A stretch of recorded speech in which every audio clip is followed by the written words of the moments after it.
Hello everyone, welcome back to my channel वांगशन and channel fiction with fujoshi. तो कैसे हो आप सब? आई होप कि आप सब अच्छे होंगे।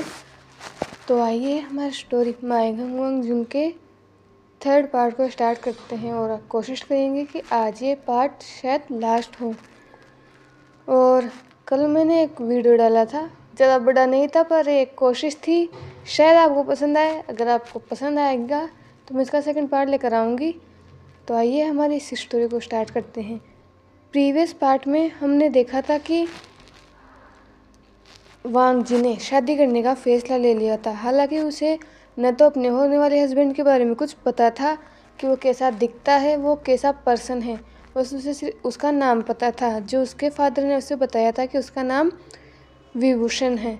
वहीं वांग जी का दिल टूटा हुआ था क्योंकि पेट्रियार्क ने जाने से पहले वांग जी से एक बार भी कुछ भी नहीं कहा था, इसीलिए वांग जी गुस्से गुस्से में शादी के लिए हाँ कर गया। तो अब देखते हैं आगे क्या होता है। तो फाइनली आज वो दिन था जिसका शायद वांग जी इंतज़ार तो नहीं कर रहा था, लेकिन उस दिन को आना ही था। रेड ड्रेस में गुस्सू का सेकंड रेड स्वर्ग से उतरी हुई किसी अप्सरा से कम नहीं लग रहा था। उसके फेस पर जो वेल लगा हुआ था वो उसकी खूबसूरती को रत्ती भर भी कम नहीं कर पा रहा था। उसकी खूबसूरती किसी वेल की मोहताज नहीं थी। वो पर्सन खुद को बस आईने में देख रहा था। वो पिछले 2 हफ्तों से किसी जिंदा लाश की तरह हो चुका है, बिल्कुल पत्थर की तरह। उसका फेस पहले से ज़्यादा कोल्ड हो गया है एंड उसे कोई फ़र्क नहीं पड़ता कि अब क्या हो रहा है, बस उसका दिल जिसे टूट रहा है। आज वो किसी और का हो जाएगा, किसी और एल्फा का हक उस पर होगा और वो कुछ नहीं कर सकेगा क्योंकि ये हक वांग जी खुद उसे दे रहा है। वांग जी ने खुद इस शादी के लिए हाँ कहा था और अब वो पीछे नहीं मुड़ सकता। वो ये सब सोच रहा था तभी उसके डोर पर नॉक हुआ। वांग जी को जो लेडी तैयार कर रही थी उसने डोर को ओपन किया तो सामने वांग जी की फैमिली खड़ी थी।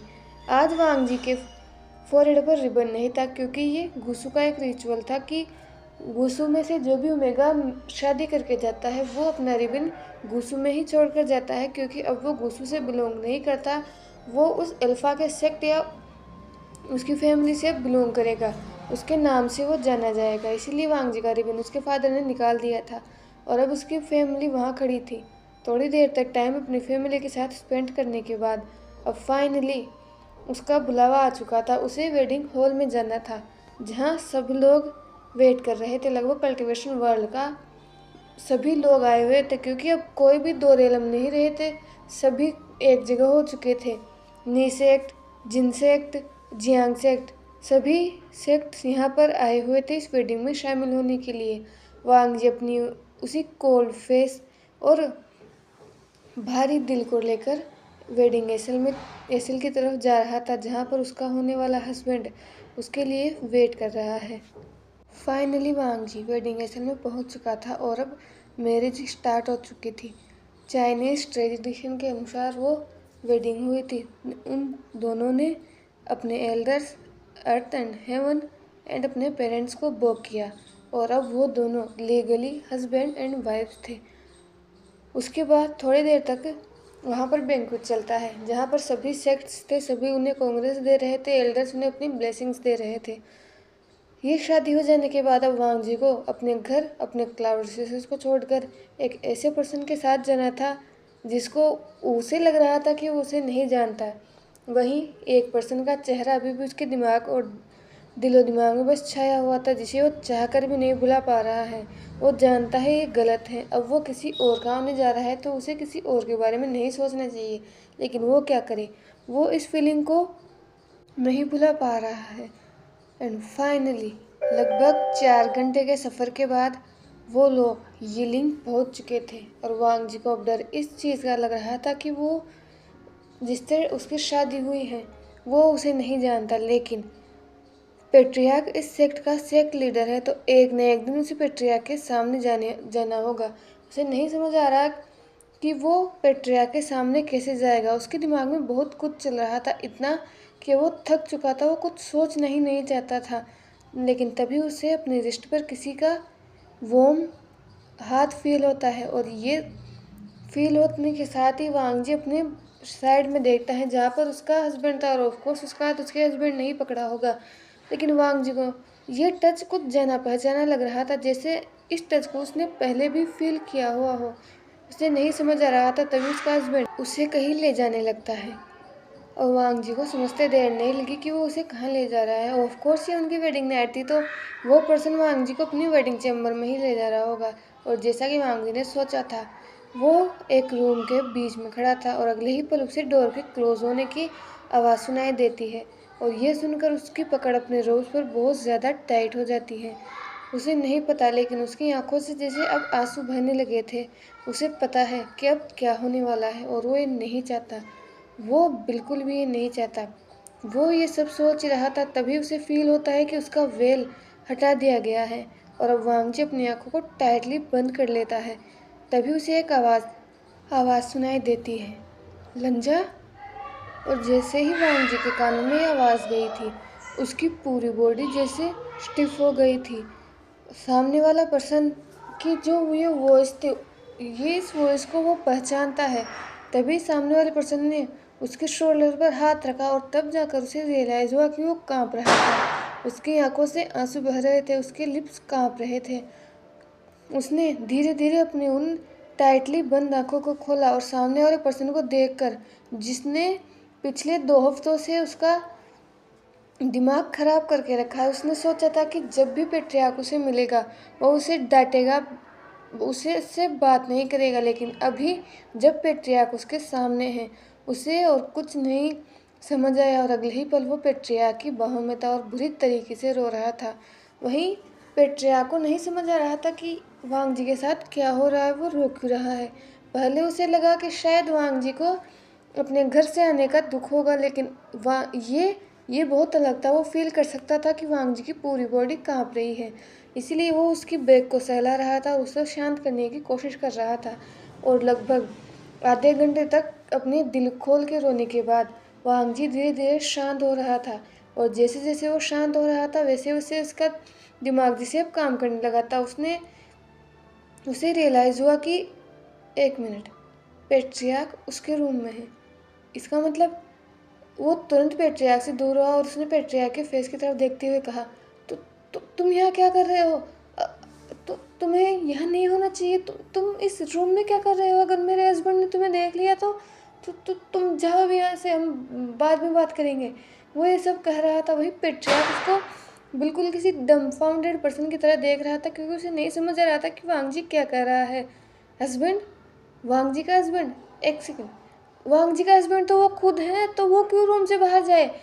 पर वांग जी सुनने को तो तैयार नहीं था। विंग उसे समझाने की कोशिश कर रहा था कि उसकी बात सुने, लेकिन जब वांग जी कुछ नहीं समझा तो उस विंग ने वांग जी के शोल्डर को पकड़ा और उसको झकझोर दिया। कहा, लंजा, मेरी बात सुनो और मुझे देखो। तुम किस हस्बैंड की बात कर रहे हो? मैं तो हूँ तुम्हारा हस्बैंड। और ये सुनकर वांग जी रुका, और उसने विंग को ऊपर से नीचे तक देखा। हाँ, विंग ने वेडिंग रोब्स पहन रखे थे। तब जाके उसे रियलाइज़ हुआ, पर उसने विंग की तरफ देखा और कहा, तो तुम? तो विंग ने कहा, हाँ मैं। क्या हुआ लंजा, तुम ऐसे क्यों रिएक्ट कर रहे हो, जैसे तुम्हें पता ही नहीं था कि तुम्हारी शादी किससे होने वाली है? ये सुनकर वांग जी ने नामे सिर हिलाते हुए कहा, मुझे सच में नहीं पता था मेरी शादी किससे होने वाली है। यह सुनकर पेट्रियार्क फिर से शॉक हो गया। उसने वांग जी की तरफ देखा और कहा, नहीं पता था? पर मैंने तो तुम्हारे यहाँ वेडिंग स्क्रॉल भिजवाया था, उसमें मेरा नाम था। मैंने तुम्हारे पेरेंट्स को बताया था अपना नाम। ये सुनकर वांग जी ने अपना सिर झुका लिया और पाउट करते हुए कहा, मैं जानता हूँ कि हीलिंग से रेड स्क्रॉल आया था, लेकिन मैं तुम्हारा नाम नहीं जानता। और क्या तुम्हारा नाम विभूषण है? ये सुनकर विंग ने नोट किया। वो अभी भी कंफ्यूज खड़ा था। वांग जी को अब रियलाइज़ हुआ। उसने कहा, मेरे फादर ने कहा था कि मेरी शादी किसी विभूषण से होने वाली है, लेकिन उस वक्त मैं इतना ज़्यादा गुस्से में था, इतना सैड था कि मैंने समझने की कोशिश नहीं की कि विभूषण कौन है, और ना ही मैं जानना चाहता था, और इसमें पूरी गलती तुम्हारी है। ये बोलकर उसने पेट्रियार्क या कहे विभूषण की तरफ देखा, और विंग ने जब सुना कि उसकी गलती है, उसने क्या किया, उसने वांग जी की तरफ देखा और कहा, लेकिन मैंने क्या किया, मेरी क्या गलती है? मैंने तो हर चीज़ को क्लियर करके यहाँ से उस स्क्रॉल में भेजा था कि मैं तुमसे शादी करना चाहता हूँ और मैं कौन हूँ, तो फिर इसमें मेरी क्या गलती? ये सुनकर वांग जी ने गुस्से में विंग की तरफ देखा और कहा, तुम्हारी क्या गलती? और एक सेकंड, तुम 1 हफ्ते पहले गए कहाँ थे? हाँ, तुम्हें पता भी है मैं कितना ज़्यादा सैड था, मैं कितना परेशान था, और ऊपर से मेरे फादर ने मेरी शादी फिक्स कर दी थी। मुझे तुम्हारा नाम तक नहीं पता था।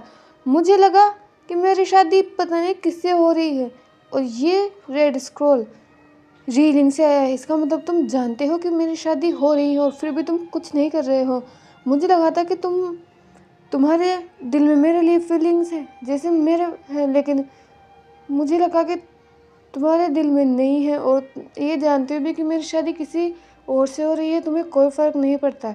इसीलिए मैंने भी गुस्से में शादी के लिए हाँ कर दिया। लंचा ने जैसे अपना सेंटेंस फिनिश किया, उस रूम में किसी के ज़ोर ज़ोर के हंसने की आवाज़ आने लगी, और ऑफ कोर्स वो और कोई नहीं बल्कि वूशियान था। वूशियान ने वांग जी की तरफ देखते हुए कहा, उसने वो जैसे उसके पेट में दर्द हो रहा था, वो उसने अपने पेट को पकड़ते हुए कहा, लंजा तुम्हें सच में नहीं पता था? एंड क्या कह रहे हो? तुमने जानने की कोशिश नहीं की और तुम्हें लगा कि तुम्हारी शादी किसी और से हो रही है? तुम्हें लगता है मैं तुम्हारी शादी किसी और से होने दूंगा? ओ लंजा, तुम कितने क्यूट हो। ये बोलकर वो हंसने लगा, लेकिन अगले ही पल उसकी हंसी बिल्कुल गायब हो गई। उसके एक्सप्रेशन बहुत ज़्यादा डार्क हो गए। उसने वांग जी की तरफ देखा और कहा, 1 मिनट, इसका मतलब तुम्हें नहीं पता था कि तुम्हारी शादी मुझसे नहीं हो रही है और फिर भी तुम शादी कर रहे थे? ये सुनकर वांग जी ने पेट्रियाक की आंखों में देखा, जिसकी आंखों में अब डार्कनेस थी। पेट्रियाक गुस्से में था। उसे नहीं पसंद कि कोई वांग जी की तरफ उस नज़र से देखे, और अगर अभी वो यहाँ नहीं होता या फिर किसी और के लिए वांग जी का रिश्ता आया होता, तो क्या वांग जी सच में हाँ कर देता? यही सोचकर उसकी मुट्ठियाँ भींच रही थी, उसका खून खौल रहा था, यही सोचकर कि वांग जी किसी और का हो जाएगा, वांग जी उसका नहीं रहेगा। वो वांग जी की तरफ बढ़ने लगा और वांग जी पीछे जाने लगा, क्योंकि वांग जी को पेट्रियाक से पहली बार डर लग रहा था। लेकिन पेट्रियाक ने वांग जी की वेस्ट में हाथ डाला और उसे अपने क्लोज कर लिया और उसकी आंखों में देखते हुए कहा, जवाब दो लंजा, बिना कुछ जाने तुम शादी कर रहे थे? ये सुनकर वांग जी की आंखों में आंसू आ गए। उसने विंग की तरफ देखा और कहा, यह सब तुम्हारी गलती है। अगर तुम 1 हफ्ते पहले नहीं गए होते तो ये सब कुछ नहीं होता, मैं खुश होता। तुमने मुझे मेरी शादी में ऐसा बना रखा था जैसे, हाँ, मुझे तुमसे बात ही नहीं करनी। ये सुनकर विंग ने वांग जी की तरफ देखा और अब उसके एक्सप्रेशन से सॉफ्ट हो चुके थे। उसने अपने दूसरे हाथ को वांग जी के शोल्डर के राउंड दिया और वांग जी के हेड को अपने चेस्ट पर रख लिया, और वांग जी भी अब धीरे धीरे शांत हो रहा था, पर वो जो सुबक रहा था वो आवाज़ें अभी भी पेट्रिया को सुनाई दे रही थी। वाह, वो जियान ने वांग जी की पीठ को सहलाते हुए कहा, लगता है मैंने ही सब कुछ मैस्ड अप कर दिया, लेकिन आई एम सॉरी। मुझे पता है मुझे तुम्हें बताकर देना चाहिए था, लेकिन मैं तुम्हें सरप्राइज़ देना चाहता था। मैंने सोचा कि अगर तुम मेरे वेडिंग स्क्रोल को एक्सेप्ट कर लोगे, इसका मतलब तुम भी मेरे लिए वही फील करते हो जो मैं तुम्हारे लिए करता हूँ। मैं नहीं, पहले मेरी हिम्मत नहीं हो रही थी कि मैं गुस्सों में वेडिंग स्क्रोल भेजूँ, क्योंकि अगर तुम वो फील नहीं करते जो मैं तुम्हारे लिए फील करता हूँ और तुम मुझसे नाराज़ हो जाते तो, और अगर हम दोनों के बीच वो दोस्ती थी वो भी नहीं रहती तो, इसलिए मैं डरा हुआ था। लेकिन फिर चिंगजिए ने मुझे हिम्मत दी कि मुझे कोशिश करनी चाहिए, और जब मुझे ये पता लगा कि तुम शादी के लिए तैयार हो तो तुम सोच भी नहीं सकते, मैं इस यूनिवर्स का सबसे हैप्पीएस्ट पर्सन था। मुझे लगा था कि तुम्हारी मर्जी से शादी के लिए तैयार हुए हो, इसका मतलब तुम्हारे दिल में भी मेरे लिए वही फीलिंग्स हैं जो मेरे दिल में तुम्हारे लिए हैं। इसीलिए मैं बहुत खुश था, पर मुझे नहीं पता था कि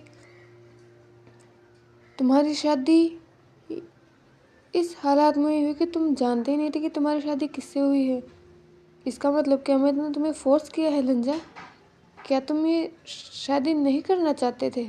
ये बोलते बोलते पेट्रियार्क के लिप्स थरथरा रहे थे। उसे नहीं समझ आ रहा था कि उसे क्या बोलना चाहिए। अगर वांग जी उसे नहीं चाहता तो अगर वांग जी एक शादी नहीं करना चाहता तो वो क्या करेगा।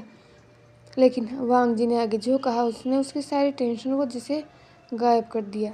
वांग जी ने वूजियान को टाइटली हक किया हुआ था और उसके रोब्स पर वांग जी की पकड़ बहुत टाइट थी।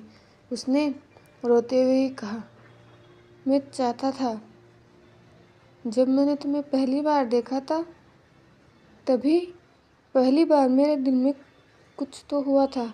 मैं इन फीलिंग्स से पूरी तरह से अनजान था, लेकिन जब तुम मुझसे मिलने लगे तो मेरे लिए ये फीलिंग्स क्लियर हो गई कि मैं तुमसे प्यार करता हूँ। लेकिन जब तुम अचानक चले गए और मेरे लिए किसी और की शादी का रिश्ता ऐसा मुझे लगता था तो मैं बहुत ज़्यादा सैड था। अगर मुझे पता होता कि ये शादी का रिश्ता तुम्हारा मेरे लिए आया है तो मैं बहुत खुश होता। मैं भी तुम्हारे लिए वही फील करता हूँ जो तुम मेरे लिए करते हो हुसैन। मैं तुमसे प्यार करता हूँ और ये अभी से नहीं, बहुत पहले से मैं तुमसे प्यार करता हूँ। तो कभी ये मत सोचना कि मेरी शादी ज़बरदस्ती हुई है। हाँ, अगर तुम्हारी जगह कोई और होता तो ज़रूर मेरी ये शादी ज़बरदस्ती हुई होती, लेकिन अगर तुम हो तो ठीक है। ये सुनकर पेट्रिया के फेस पर बहुत बड़ी वाली स्माइल आ गई। उसने भी वांग जी को टाइटली हग कर लिया और थोड़ी देर तक उन दोनों में से कोई नहीं बोलता। एक कंफर्टिंग साइलेंस वहाँ पर फैल चुका था। तभी पेट्रियार्क वांग जी के ईयर्स के पास गया और अपनी हस्की वॉइस में कहा, तो अगर तुम्हें कोई प्रॉब्लम नहीं है हमारी शादी से तो क्या उस चीज़ को शुरुआत करें जिस चीज़ के लिए इस वेडिंग चैम्बर को इतना ब्यूटीफुली डेकोरेटेड किया गया है। ये सुनकर वांग जी के ईयर्स पिंक हो गए। उसने अपने फेस को विंग के चेस्ट से नहीं निकाला और उसने उसको टाइटली हग कर लिया। और ये देखकर विंग के फेस पर स्माइल आ गई। वो अपने एक हाथ को वांग जी के नीज के नीचे ले गया और उसको ब्राइडल स्टाइल कैरी कर लिया। और अचानक ऐसे उठ जाने से वांग जी के फेस पर शॉक एक्सप्रेशंस थे।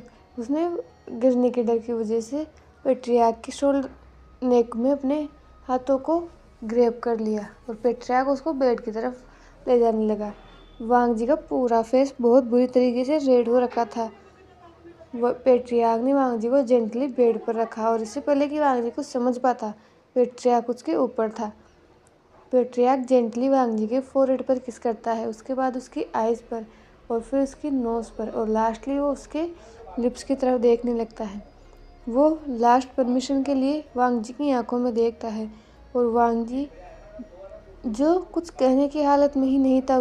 पेट्रियार्क का फेस उसके बहुत पास था। उसे पेट्रियार्क की सांसें अपनी लिप्स पर फील हो रही थी। उसने पेट्रियार्क की तरफ देखा और बस नोट कर दिया और सहमति मिलने के साथ ही पेट्रियार्क ने अपने लिप्स को वांग जी के लिप्स के ऊपर रख दिया और उसे बहुत ही जेंटली किस करने लगा।